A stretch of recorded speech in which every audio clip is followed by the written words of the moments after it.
in an email to Colleen Wicken, Edward John has said, with respect to remnant parcels, when these are identified on a plan of subdivision, staff endeavor to ensure that they are either removed through changes to the plan, or on occasion we have asked that they be dedicated to the city, who in turn determine fair market value and ensure whoever purchased the piece pays only market value. Now, the other issues that I want to make is with regard to the violation of the Education Act. Any surplus land that's sold by the Board of Education must be sold at fair market value, and it must be deposited in an account and used exclusively for educational purposes. Now, when the OMB dealt with this matter in 2009, or addressed it, Daryl Sage, who was then the property manager for the board, said that the property was sold to Paul Silvestri for $2 and other valuable considerations. Now, other valuable considerations are weasel words. Now, anyone who, I don't mean to be too cynical, but other valuable considerations could be a bottle of liquor at Christmas or a trip to Florida. So I don't know what that means. And furthermore, in the transfer of the land to Paul Silvestri on the 20th of September 2006, after it was brought to Terry Whitehead's attention, there is no indication that it was sold for other valuable considerations. It was, in fact, and I have a copy of it, sold for $2. So I'll finish quite quickly now.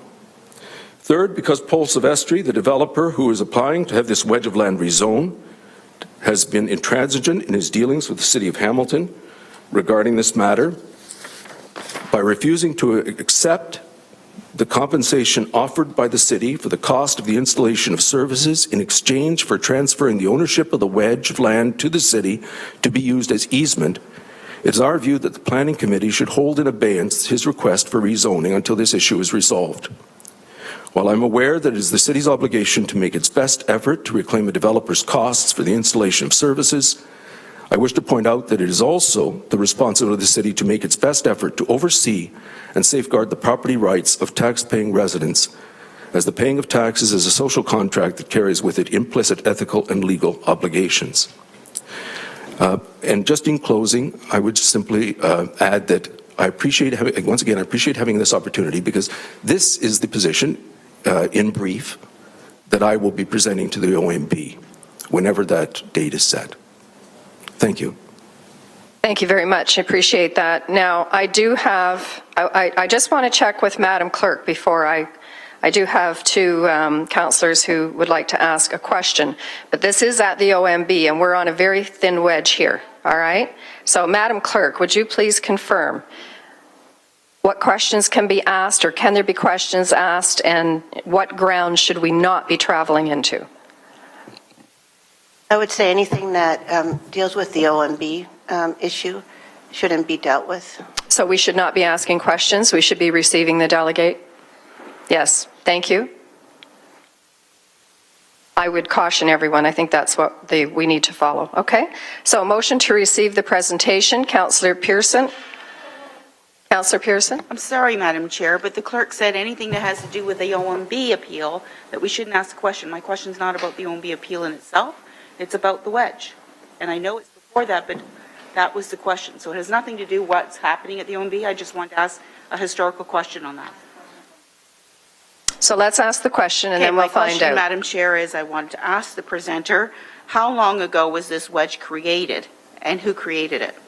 That wedge was created to come right along the property lines, the backs of Anna Palazzo's, my father's, to extend the lot, to make his lot more viable. He got permission for that development, which was to the north and separate from this development, this whole issue. He got them to move, he moved it 16 feet further out. That offset, it should not have occurred at that time, it did. Okay? The fact that the city transferred this back to the school board, that's the problem.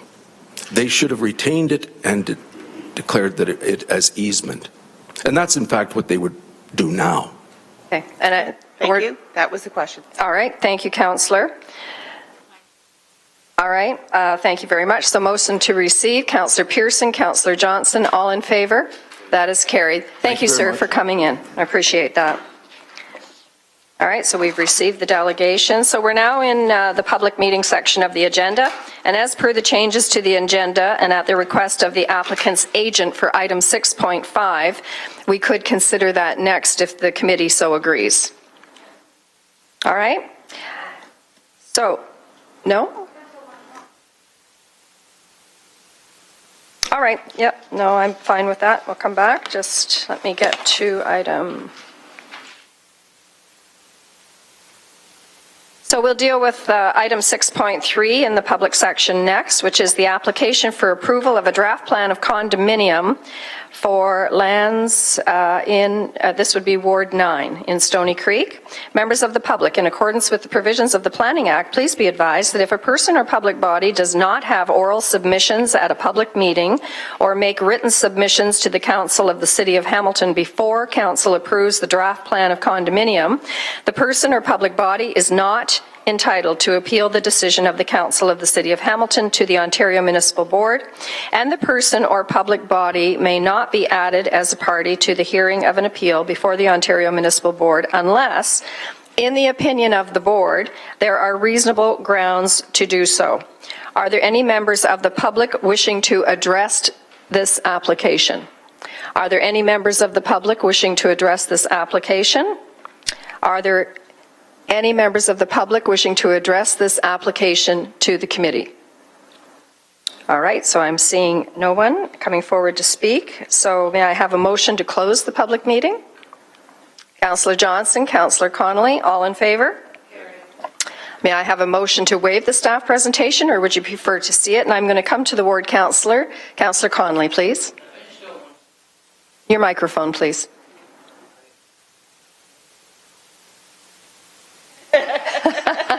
Yes, sir, you should. Just one simple question. I really have no problem with the 38 parking spaces. Is that normal for 56, 66, 74 units? Or is it an exception? Or how do we handle that? So before we do that, I'd like to... Through the Absolutely, sir, and I'd like to waive the staff presentation if you do not want to see it. I don't need to see it. All right, so moved by Councillor Connolly, seconded by Councillor Pearson, all in favor. That keeps me on track for my agenda, thank you. And so please go ahead, Councillor Connolly, with your question, and it is to... Go ahead. Through the chair of the councillor, good morning. So when the bylaw originally went, the implementing bylaw went in 2012, it established the parking ratios. So the 38 parking spaces are for visitor, and then within the actual development itself, there are 2 parking spaces per unit, one in the garage and one in the driveway, a tandem scenario. I guess my question is that a normal, that there's no exceptions to this parking? It should be 45, but we're going to allow 38, for instance. The norm. That's all I'm saying. Joe? Through the chair of the councillor, through the implementing zoning bylaw, which I do not have in front of me today, I believe there was some requests for modifications to some of the set standards, but those were approved by council. By council. Councillor? How do I know they were approved by council? Through you, Madam Chairman. Is your microphone on? Yes, it is. Okay, thank you. To you, Madam Mr. Chairman, if I Robichaud. can just assist. The City of Stony Creek zoning bylaw requires 2.5 parking spaces for a block townhouse or a masonette unit. One of those spaces is obviously the one in the attached garage for each of the units. So the 38 visitor parking, the surface parking spots really are providing that visitor parking. The bylaw is met by providing 1 space in the garage, 1 space in the driveway for each of the individual units, and then any of the surface parking spots then become the visitor or guest or other surface parking spots that are available for anyone to use that's part of the condominium corporation. So the application meets the bylaw requirements with respect to parking. That's all I wanted to know. Thank you very much. All right, thank you, Councillor. Appreciate your question because I was actually wondering about the dynamics of the parking as well. May I have a motion on the staff report? Moved by Councillor Connolly, seconded by Councillor Pearson. All in favor? That is carried. Thank you. All right. We're moving on to 6.4, and I'd like to turn the chair over to Councillor Johnson while we deal with this, okay? There. 2 seconds. Thank you. Application for the amendment to the Town of Flamborough zoning bylaw 90-145Z for the lands located at 548 Mill Grove Side Road, and this is PED 15010, Ward 15. Members of the public, in accordance with the provisions of the Planning Act, please be advised that if a person or public body does not make oral submissions at a public meeting or make written submissions to the Council of the City of Hamilton before the Council approves the zoning bylaw amendment, the person and/or public body, is not entitled to appeal that decision to the Council of the City of Hamilton to the Ontario Municipal Board, and the person and/or public body may not be added as a party to the hearing of the appeal before the OMB unless, in the opinion of the Board, there are reasonable grounds to do so. Before we begin, are there any members of the public here to speak on this item? Please raise your hand. Excuse me, are you the agent, sir? Okay, I'll call you in a minute. Is there anyone else from the public here to speak to this item? Going 2 times. We're going to go one more time. Anyone here from the public here to speak to item 6.4? 6.4. Yeah. Thank you. May I have a motion, please, to close the public meeting? Councillor Partridge, Councillor Pearson, all those in favor? Thank you. And then I have Benjamin Clare from AJ Clark and Associates is in attendance to respond to any questions from the staff from the committee, but I need a motion. I'm going to go to the ward councillor. Do you want to waive the staff presentation? I'm going to go.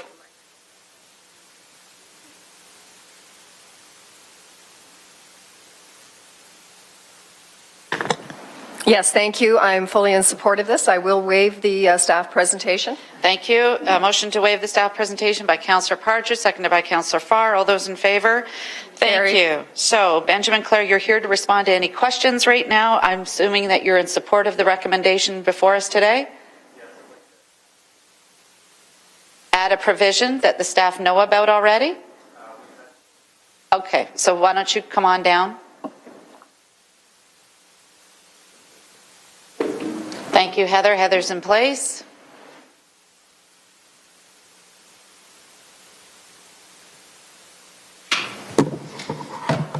So, Benjamin, just to be clear, you didn't have a microphone up there. You are in support of this recommendation, but you're asking for a provision on the fly. So go ahead. Correct. No, I don't think so. It's working now? There it is. Thank you. Okay, so the one issue that hasn't been addressed within the staff report is a requirement for a provision for an increased fence height. There was a bit of correspondence between staff and myself about this issue, and we recommended that it be included as a provision within the amending bylaw, but I think it was just lost in the shuffle. So our client wishes to construct an outdoor fenced enclosure for cats as part of the kennel with a maximum fence height of 2.5 meters. The zoning bylaw currently permits a fence height of 2 meters. And in staff discussion with staff, there was some acknowledgement that the city's fence bylaw permits a maximum fence height of 3 meters for the subject lands because it's a farm property. But in reading the fence bylaw, the zoning bylaw prevails in this instance. So we request an additional 0.5 meters in height to 2.5 meters for a fence for the kennel. So, Benjamin, that's your one provision you're asking for today? Correct. Yeah. Thank you. And through, just to be clear, staff, we've got a 2.5 ask in front of us. Does this save the applicant to go to the variance committee or the committee of adjustment to get a variance on a 0.5 meter height? Through you, Madam Chairman. The City of Hamilton fence bylaw establishes maximum heights for any fences, but there's a provision in the fence bylaw that says those provisions can be sort of superseded by any Planning Act approval. Right. So because this the kennel would be subject to site plan. If at the site plan stage it was determined that a 3-meter or 4-meter high fence was required, then that would be the owner would be required to provide that, and there wouldn't be any conflicts with the fence bylaw. So there wouldn't be any need to go to the Committee of Adjustment because the height of fences is regulated by the City of Hamilton fence bylaw. That's why there's nothing in the draft zoning bylaw about a fence height.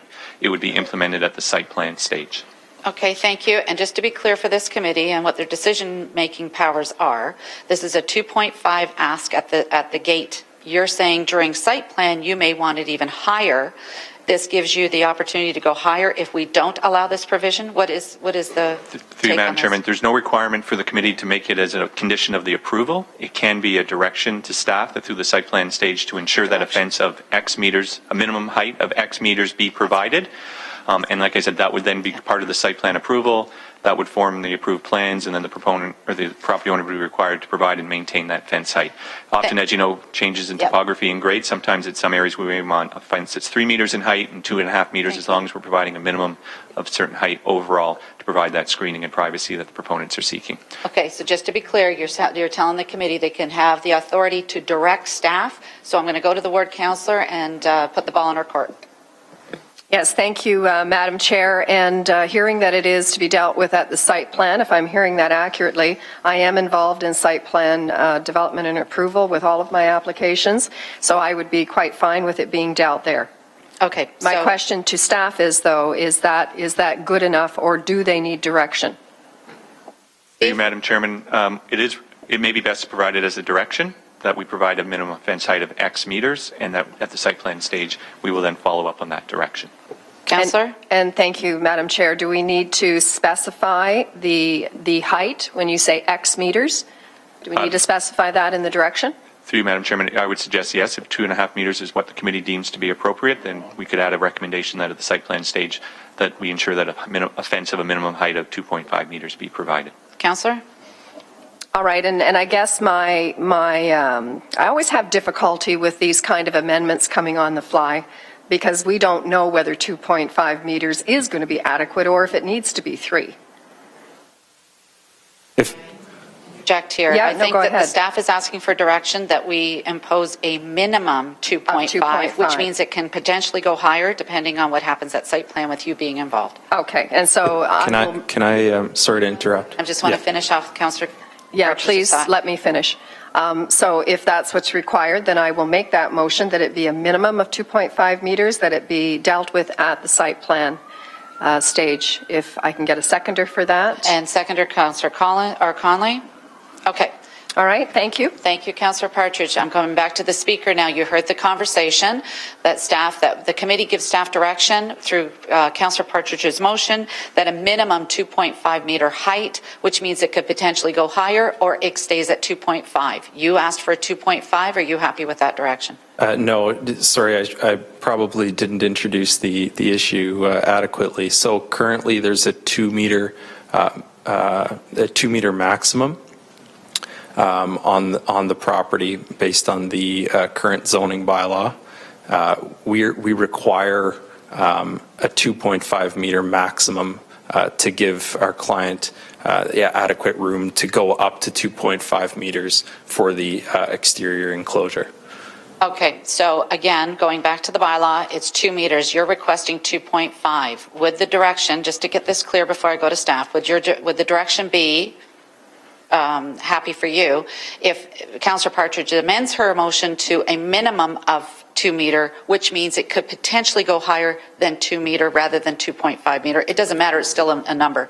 But would you prefer a minimum of 2 meters? No, it's just up to or a maximum of 2.5 meters is what we're seeking. Okay. So Councillor Partridge. Yes, thank you, Madam Chair. So my question through you to staff is, hearing what has been asked for, are we able to do that at site plan, or do we know that the 2.5 is going to be the right height? Should it be 3 meters? I'd just like some feedback on this, because we don't have the information right now. And you know, I do have to say, I'm uncomfortable with making decisions on the fly when we haven't had time to have staff involved in these conversations. So through you, Madam Chair. Thank you, Steve.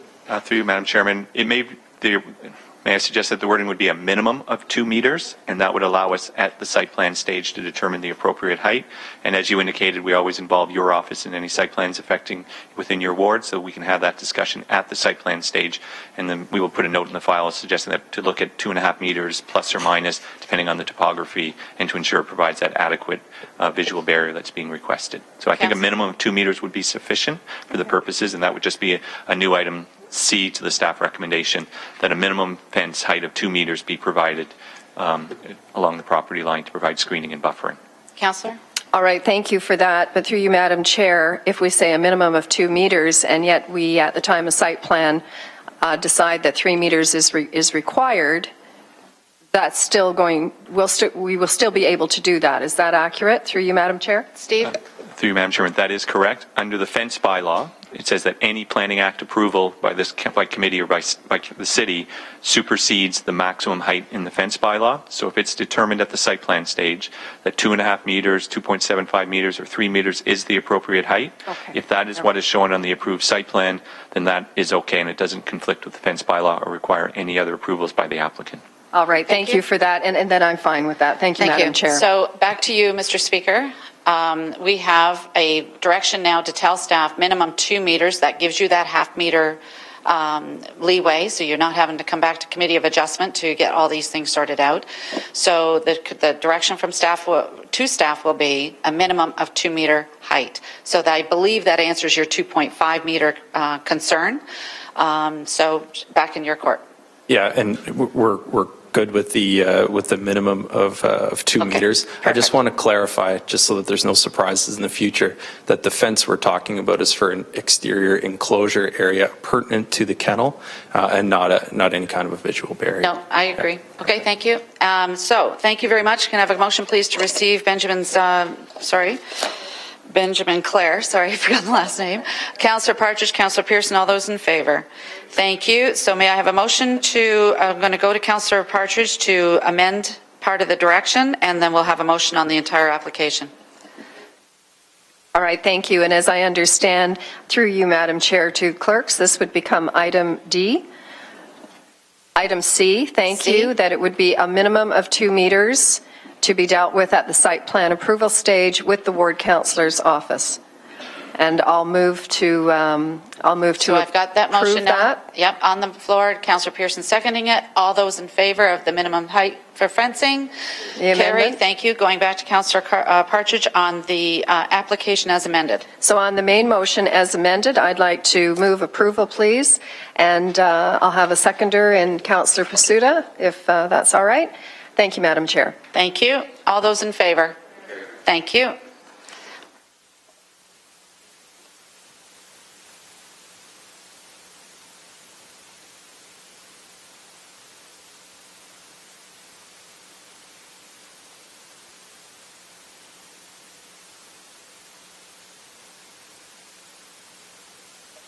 So thank you, everyone. And now we're going to go back to 6.5. No, you can have it.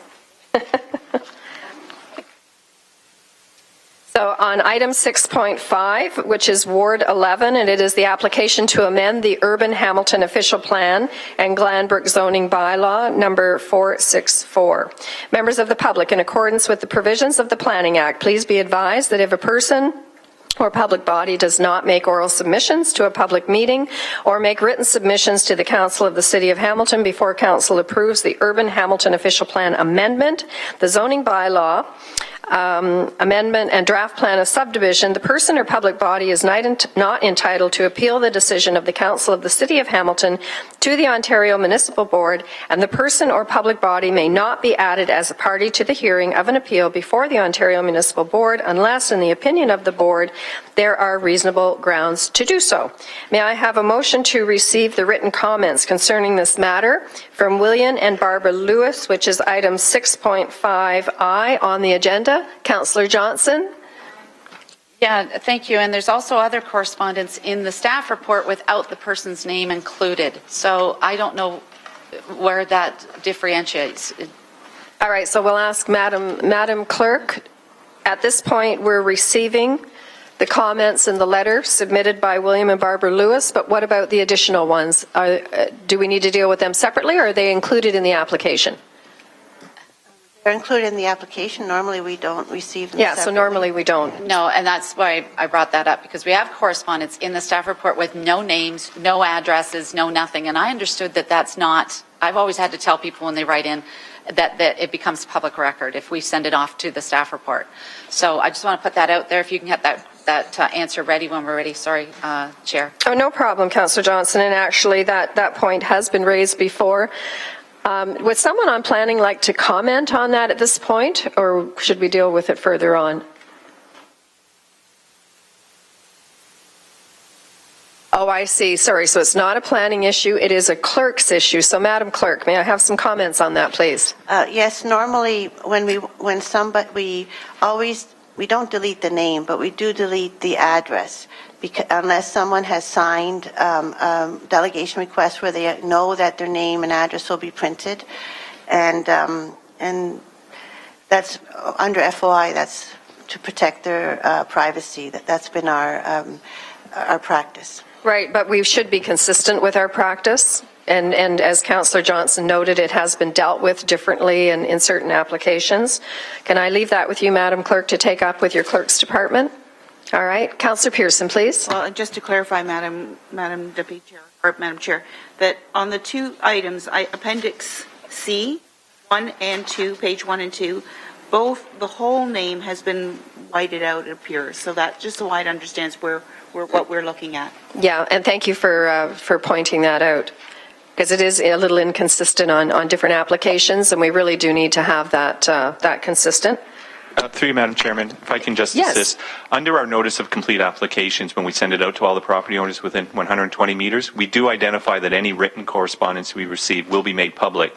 But if they ask to have their name removed from the documentation when it gets published, we will remove their names from that documentation. That's why you don't see the name or the email address of the individuals who wrote in. In one of the letters, though, they did say that I own the property at XY Road, so you can figure out who the property owner is. The other one doesn't specifically identify it, but it was based on, between clerks, in consultation with our legal services group, that's why we've added that to our notice of complete application, so individuals have the right to request that their name and address be removed from their correspondence that gets published with the staff report. Okay. We do try to endeavor to provide packages of those emails or correspondence to the ward councillors in advance, but unfortunately, we don't always, some of the correspondence does come in quite late, and it gets difficult to get to the members of committee in advance of the public meetings. But All right, that is why you. the names have been removed. All right, thank you, Mr. Robichaud. So what I'm hearing is that we are being consistent, we are following the rules, and that those individuals had asked to have their names removed. All right, so thank you for dealing with that. May I have a motion for the written comments then? Councillor Johnson and Councillor Collins, all in favor? That is carried. All right, now 3 times. Here we go. Are there any members of the public wishing to address the committee on this item? Are there any members of the public wishing to address the committee on this item? Are there any, last time, is there anyone in the audience wishing to address the committee on this item? I'm seeing just one, and you're the agent? All right, so I'll come back to you. Thank you. All right, so seeing no one who wants to come forward to speak, may I have a motion to close the public meeting? Councillor Johnson, Councillor Green, all in favor? And I'll come to the ward councillor. Do you wish to waive the staff presentation? Yes, I do. Want to waive the staff presentation, although I do have some questions, please. All right. Just a few, that's it, and we're done. All right, so waived by the staff presentation, waived by Councillor Johnson, seconded by Councillor Farr. All in favor? That is carried. Thank you. I'll now call on, now did you want to do your questions first? All right, thank you, Councillor. Go ahead. Thank you. At the beginning of this agenda, when we were going through it, there was a notice that the agent and the applicant would like to table this application rather than having it dealt with and being decided on today. Can I have a comment from staff? You're recommending that it be denied for obvious reasons. Now the applicant's coming forward asking for it to be tabled. What does that mean for the 120-day countdown? Who would like to address that? I will address that. Okay, thank you. Question through the chair to the councillor.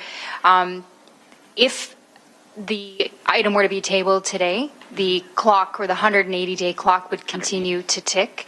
if the only way that the clock would stop would be if they were to withdraw their application and reapply. Councillor? Thank you. So right now, we're within that 180-day. We need to either deem it a decision, or it needs to be withdrawn, or it has the opportunity to go and leapfrog right over to the OMB if we just table it today. Through the chair to the councillor, that's correct. We're within the 180 days. I'm not entirely, perhaps Alvin knows. I believe that the 180 days is up within the month of February.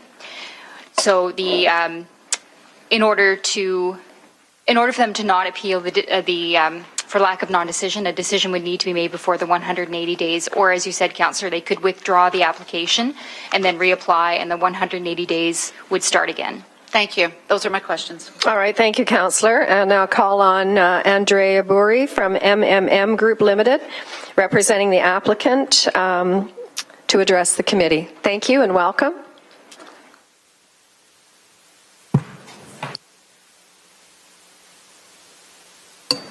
Thank you, Madam Chair. There you go. Thank you. It is my pleasure to speak to you and to the committee today. As you indicated, my name is Andrea Burri. I'm the Senior Planning Director at MMM Group. I'm a registered professional planner, and I am the agent for the property owner, Patrick McNally.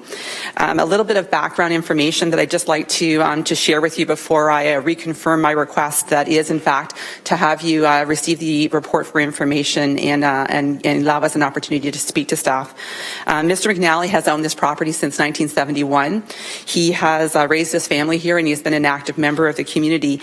He has had a pre-consultation meeting with the city on this property back in 2009. Consultants for him did continue to discuss this matter with staff over a number of years, and although a formal application was not made at that time, Mr. McNally did continue to advise the city of his intention to eventually develop this property.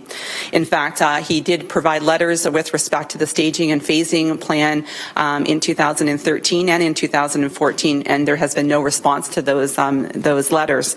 So we're a little bit concerned about the fact that there's comments being made about prematurity in terms of the phasing plan, where we haven't had an ability to make sure that that is being considered.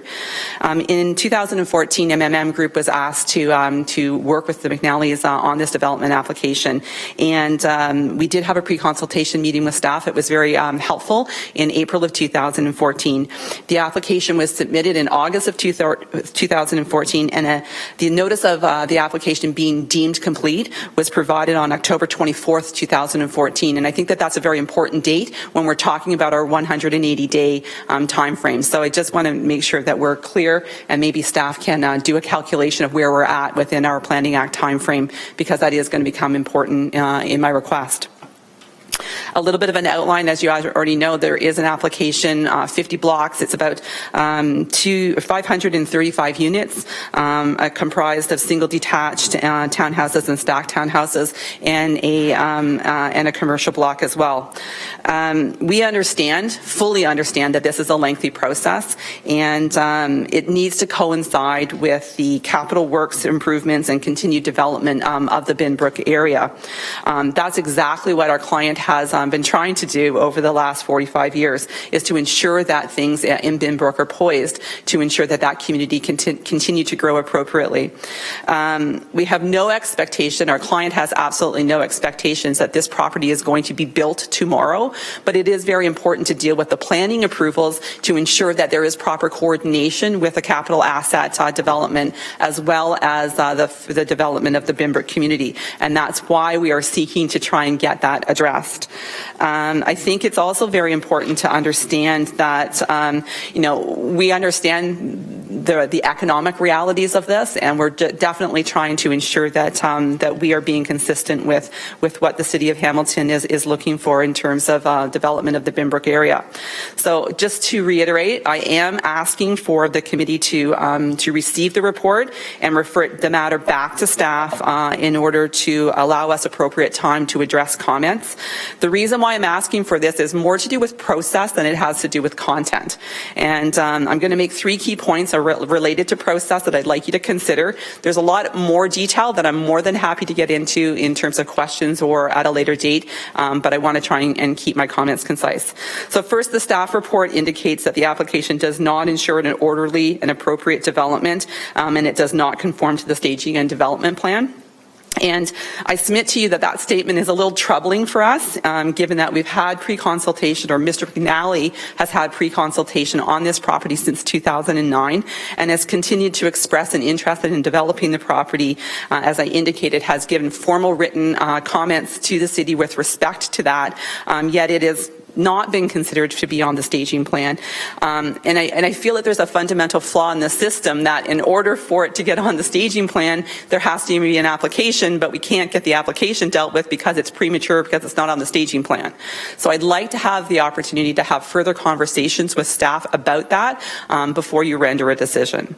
The second is that the staff report indicates that the application is premature because services are not available. Well, we believe that there are servicing options that are viable. The challenge is that we haven't had the ability to have meaningful discussion with staff on those technical matters because the staff comments only came to us right before the Christmas break. Then there was the Christmas break, everyone was gone, and we received notice that this meeting was happening right after the Christmas break. So we haven't had an ability to work through those comments before appearing before you. And I really think that that is important. If at the end of the day technical experts agree to disagree, that's fine. We'll deal with that. But right now, we just like the opportunity to make sure we can have a fulsome discussion about technical issues before you're asked to be making a decision.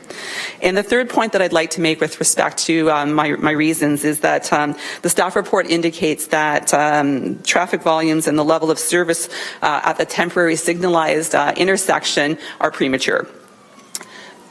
At the pre-consultation meeting, everybody in that discussion agreed that a traffic impact study was going to be required, but that it should not be completed until the city completed their counts at that intersection. The city's counts were a little bit delayed, which delayed our ability to provide the transportation impact study, but it was our full understanding that staff wanted that report before they were going to consider the traffic implications of the study.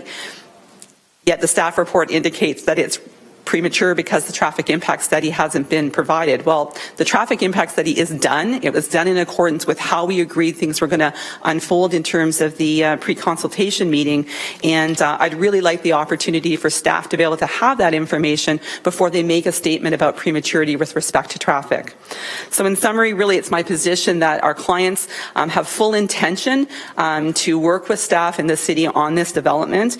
I recognize that the committee and council are under very strict and difficult timeframes imposed by the Planning Act. It's a flaw in that system that we all have to work with, but it's certainly not Mr. McNally's intent to trigger that. And if we can give you your assurance that that is the case, then I'm happy to do that. But I really do feel that there are technical issues that need to get addressed, and we haven't had the ability to do that. And nobody wants this to be resolved at the board. I would like to have the opportunity to work with you, to work with staff, to address the technical issues, and then have you consider the application. And if at the end of the day you still feel that it's not appropriate, we'll deal with it then. But give us the courtesy to be able to have meaningful discussion with staff on their comments, which we have not had an opportunity to do. Thank you for your consideration. I'd be happy to answer any questions. All right, and thank you, Andrea. May I have a motion to receive the presentation? Councillor Johnson, Councillor Conley, all in favor? That is carried. Thank you very much. All right, now I'll go to Councillor Johnson, please. Thank you. And Alvin and Anita, just a couple of points. I just want to get that clarified. If someone comes to the city and asks for consultation to get a development created and get it approved prior to any infrastructure coming in, prior to it not being orderly, is it considered a done deal because they came in early in the game and wanted to get things approved? I guess what I heard was your comment in the staff report was it's not orderly, and the comment I heard from the speaker was that pre-consultation's been since 2009. They've shown an interest since 2009. So because they've shown an interest since 2009, does that not make the argument that it's neat and orderly? Anita? Through the chair to the councillor, there may have been discussions going back to 2012. There was a formal consultation meeting that occurred in April of 2014, where a number of issues regarding traffic and stormwater and servicing were addressed. And it was at that time that staff, through the formal consultation document that's issued, indicated that the application was premature. So there have been discussions going back on this application, on these lands, and the fact that they have been determined to be premature. So part of that evaluation and the prematurity is the fact that it is not orderly development, and that there are servicing issues, and from a planning perspective as well, and from a traffic and natural heritage perspective as well, there are outstanding issues. Thank you for your Councillor? answer through you, Chair. So are you saying since April 2012, the applicant has been informed that this is a premature application to be approved? Through the chair to the councillor, I wasn't part of those discussions going back to 2012, Right. so I can't answer that question. I do know, as I indicated, there was the formal consultation meeting and document which was issued where staff did indicate that the application was premature. Okay, thank you for that. So if there's been ongoing conversations since 2009, 2012, and I heard 2014, we've been hearing ongoing conversations. The comment that was made up here was, we didn't even get the report until just before Christmas. So are we saying that we feel, as the staff, that the applicant's been well informed up to this point, that it's always been deemed premature? Through the chair to the councillor, yes, we do feel that we have made our position clear.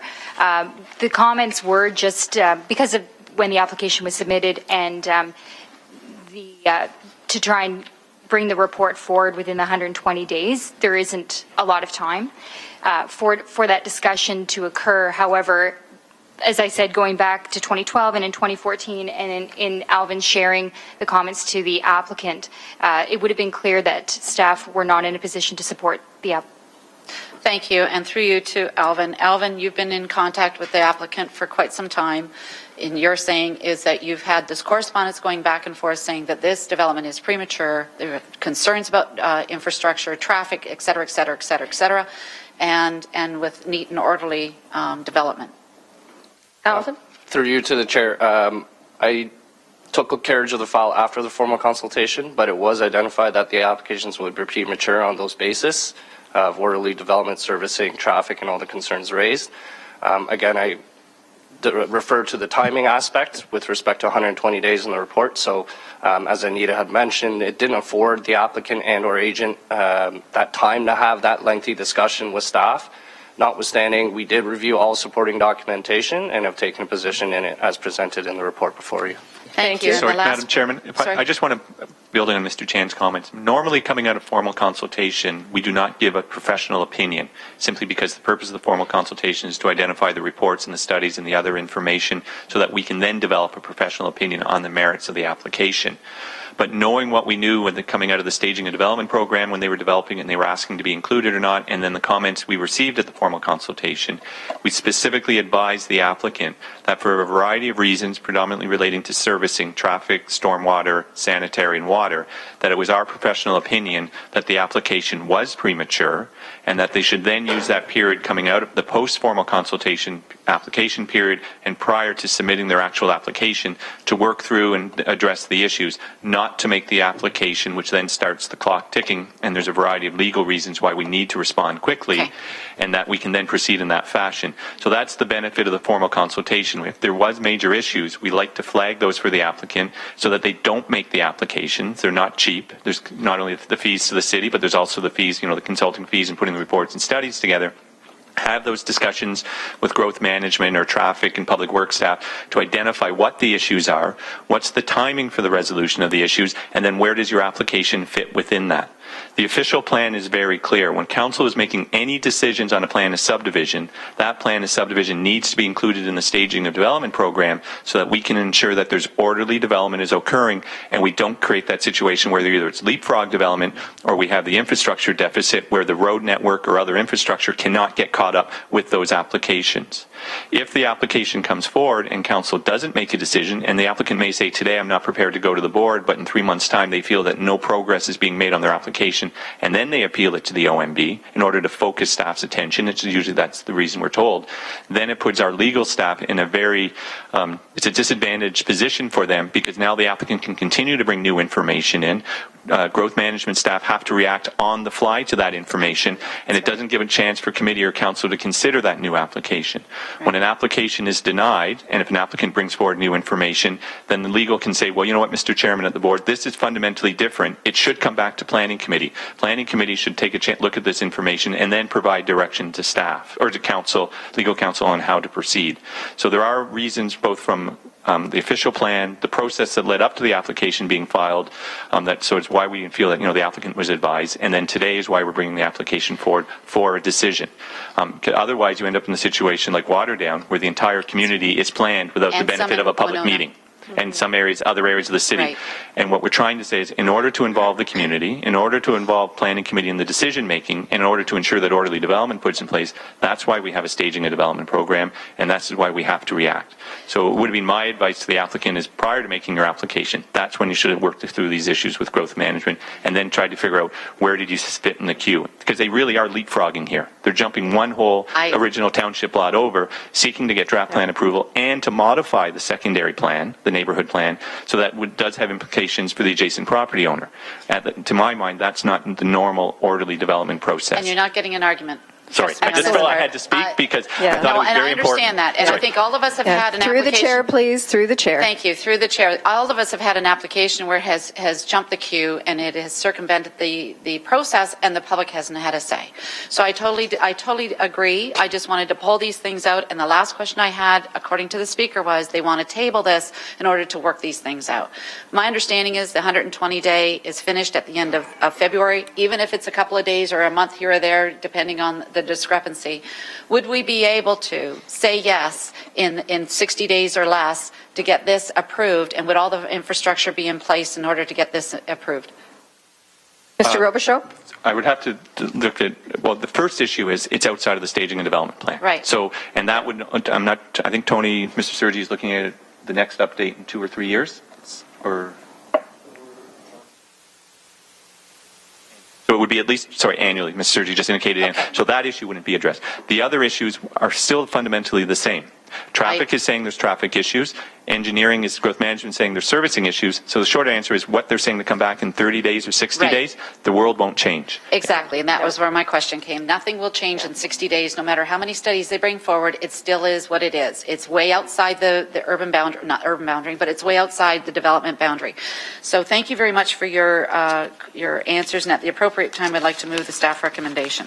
All right, thank you, Councillor, and I appreciate that thorough explanation and also your inclusion of Waterdown in your comments, because no, don't be sorry, because you know how that community feels about developers who leapfrog. So thank you very much for that. And did I hear a tinkle over here? Councillor Pearson. Thank you, Madam Chair. Just clarification for the viewing public. Councillor Johnson mentioned a 120-day window, and Anita mentioned 180. Can we just clarify the window for an application once it comes in, if it's not addressed, that the applicant can go to the OMB is? Thank you, Councillor Pearson. Through the chair to the councillor, yes, I can clarify. I apologize for the confusion. So it's 120 days for a zoning bylaw amendment and 180 days for a plan of subdivision. Because this is a combination zoning and plan of subdivision, the 120 days is the time frame that we are working towards. Okay, and thank you, Councillor. So I'm now going to look for a motion regarding the staff report, which is to deny the application, and I'll go to Councillor Johnson, the ward councillor.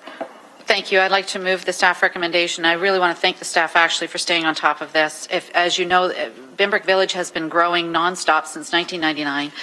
And it's been growing in such a way that it's expanding evenly along the way. And so as problems arise, then they can be addressed. And I think everybody remembers the flood of 2012. And that's just one of the ideas that are one of the situations where planned development is very important, especially for an area that's completely surrounded by the greenbelt. We can't just pull infrastructure out of the air because of the greenbelt surrounding this, and it literally landlocks it, if you will. So it makes it very difficult for roads. It makes it very difficult for sewers and water. There's a pathway we need to take in order to respect the Greenbelt, and this is one of those situations where if you approve the application today, even if it's to say until infrastructure arrives, then that leaves it quite open as to when infrastructure will arrive. And as according to Mr. Sergi, it would be 2-3 years down the road minimum. So just to respect the planning, it also gives the community a sense of comfort as to what to expect and when to expect it. So I am recommending that we do Move it for denial? move it. Thank you. Moved by Councillor Johnson and seconded by Councillor Connolly. All in favor, please? And that is carried. Anyone opposed? Okay, thank you. We're now moving on to public notices and item 7.1, which is a revised lottery license bylaw. And has anyone, Madam Clerk, registered to speak to this? No, Madam Chair. All right, thank you. So the report is moved by Councillor Farr, seconded by Councillor Pearson. All in favor? Carried. Thank you. And we have no presentations, and we have no discussion items, and we have no motions. Do we have any notices of motion? We have no notices of motion. All right, so moving on to general information and other business. Councillor Farr, I understand you wish to remove item AA respecting construction information ground signs, as staff have provided a satisfactory verbal response to your earlier inquiry. Comments, please? That is correct. Thank you, Madam Chair. All right, thank you. And do I need a motion for that? Oh, I have, yeah. May I have a motion to remove item AA, moved by Councillor Farr, seconded by Councillor Collins. All in favor? Carried. Thank you. And may I have a motion to approve the new due date of November the 17th for item K, which was added under changes to the agenda. Moved by Councillor Johnson, seconded by... All in favor? That is carried. Okay, so having dealt with the sign variance application at this meeting, may I have a motion to remove item MM from the outstanding business list? Councillor Collins, Councillor Pearson, all in favor? Carried. All right, and any comments from our general manager this morning? It's still this morning. It is, yes. Yes, through you, Madam Chair. I just want to quickly introduce two new staff to members of committee who are here this morning. First, Trish Brown. Trish Brown is the new coordinator of the building division. She started a couple of weeks ago. Her role is going to be to assist councillors with constituency inquiries, public inquiries on building permits.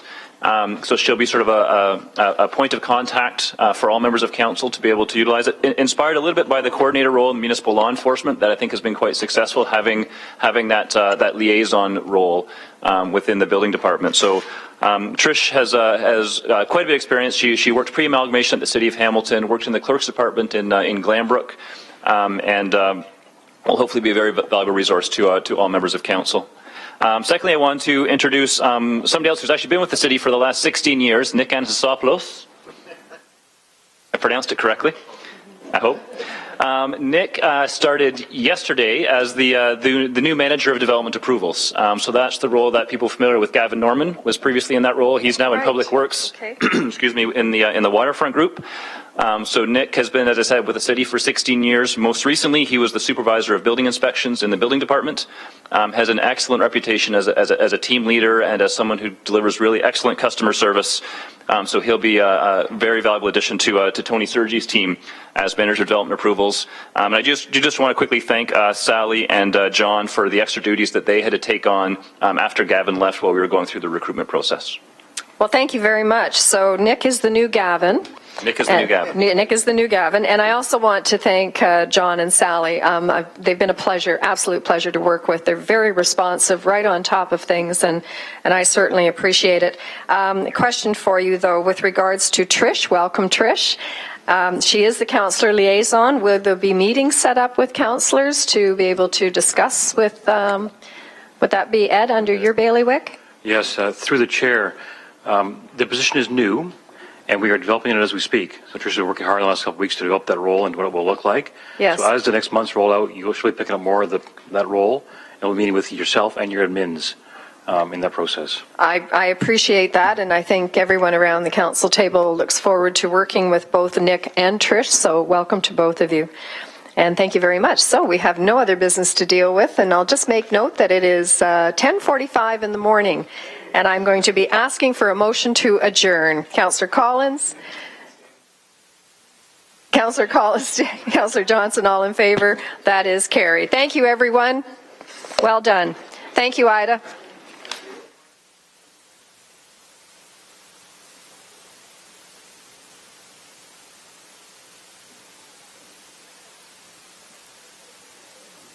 Oh, I'm not to know.